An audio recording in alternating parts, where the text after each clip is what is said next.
මගේ ආදරණීය යාළුවනේ, ඔන්න මම අදත් ලස්සන කතාවක් අරගෙනයි ආවේ. මේ තමයි ගෙඹි කුමාරයාගේ කතාව.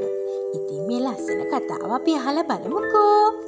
ඔන්න ඒ කොමත් එක රටක ඈත රාජධානියක ලස්සන තරුණ කුමාරිකාවක් ජීවත් වුණා. ඇයට බොහෝම ලස්සන වටිනා රාජකීය ඇඳුම් ආභරණ තිබුණා. නමුත් ඒ සෑම දෙයකටම වඩා ඇය කැමති වුණේ ඇය ළඟ තිබුණු රත්තරන් බෝලයට. හැමදාම කුමරිය මේ දිලිසෙන බෝලය ඉහළට වීසි කරමින් අල්ලගත්තා. ඒ හිරිවිලියෙන් දිලිසෙන විට සිනාසුණා.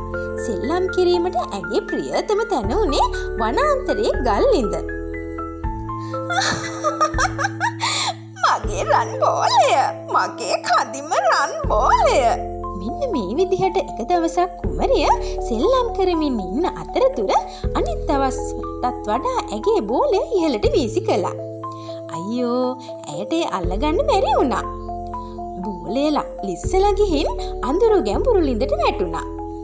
කුමරිය ලිඳට එබිලා බැලුවා. නමුත් ඇගේ රන් බෝලය ලිඳ පතුලටම ගිහින්. ඇය ලිඳ ළඟ වාඩි වෙලා මහා හයියෙන් අඬන්න පටන් ගත්තා. මගේ රන් බෝලය! මගේ වටිනා රන් බෝලය! මා කැමතිම රන් බෝලය! ඔන්න යාළුවනේ, එතකොටම ලිඳ ළඟින් අමුතු හඬක් ආවා. කුමරියනේ, ඔබ අඬන්නේ ඇයි?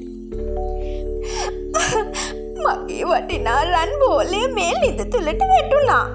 ඒ නිසයි මම අඬන්නේ. හොඳයි, මට පුළුවන් ඔබේ බෝලය අපිට රැගෙන දෙන්න. ඇත්තෙන්ම ඔබට ඒ හැකිද?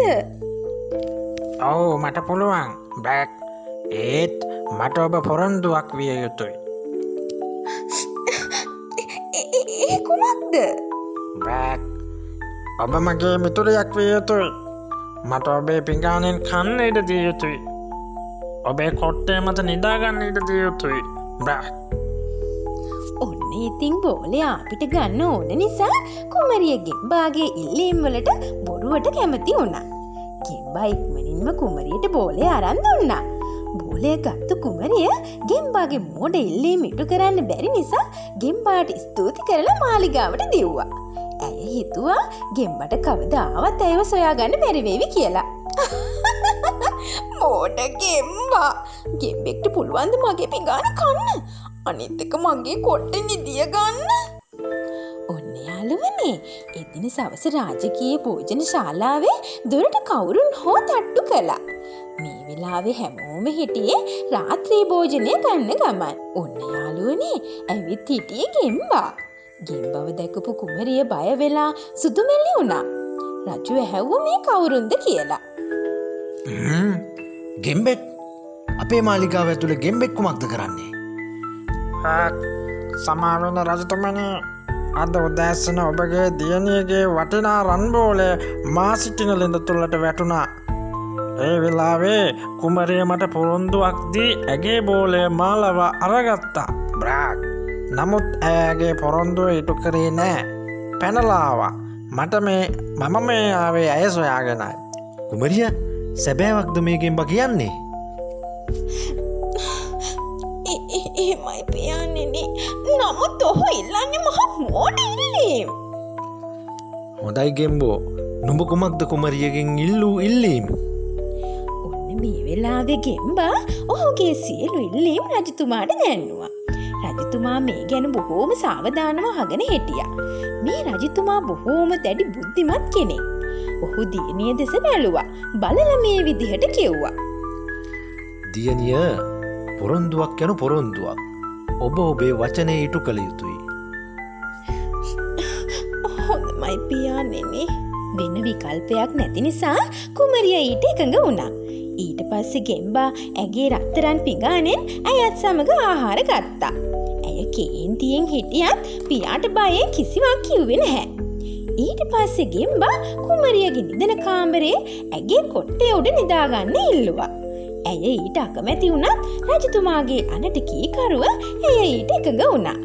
ටික වෙලාවකින් ගෙම්බා කුමරියට මෙහෙම කිව්වා.